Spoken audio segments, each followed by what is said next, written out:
Bonjour à tous. Dans cette vidéo, je vais essayer de vulgariser l'immigration canadienne pour vous donner une vue d'ensemble et qu'ensuite vous soyez capable par vous-même de déterminer quel type de visa il vous faudra pour venir au Canada en fonction de votre situation. Donc grosso modo, si on veut simplifier l'immigration au Canada, il y a deux grosses catégories. La première catégorie qui est l'immigration temporaire et la seconde qui est l'immigration permanente. Si on se concentre rapidement sur l'immigration temporaire, en fait, ça veut dire que vous allez appliquer pour un visa qui a une date de début et une date de fin.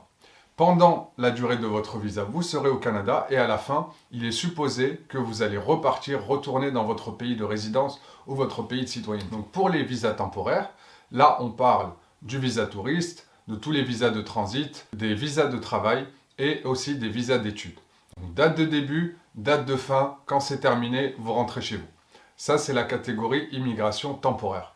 Évidemment, en fonction de la situation, il y a toujours des moyens pour passer d'une catégorie à l'autre. Mais là, j'aimerais vous donner juste les pointeurs essentiels qui vont vous permettre ensuite d'avancer. Ensuite, on a la catégorie immigration permanente.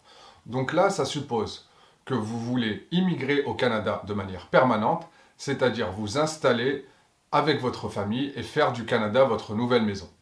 Pour ça, le visa s'appelle le visa de résidence permanente, qui est un visa de 5 ans et qui vous donne quasiment tous les mêmes droits que les citoyens canadiens, à l'exception du droit de vote. Donc pour avoir ce visa-là, pour appliquer sous ce visa-là et sous l'immigration permanente, il y a trois principales branches. Je vais commencer par la moins importante en termes de volume. La première, c'est la branche de l'immigration des réfugiés.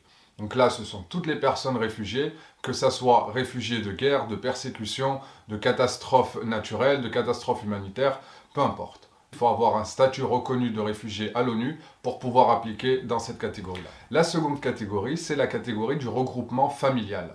Donc là, c'est pour toutes les personnes qui veulent se réunir avec leur famille au Canada.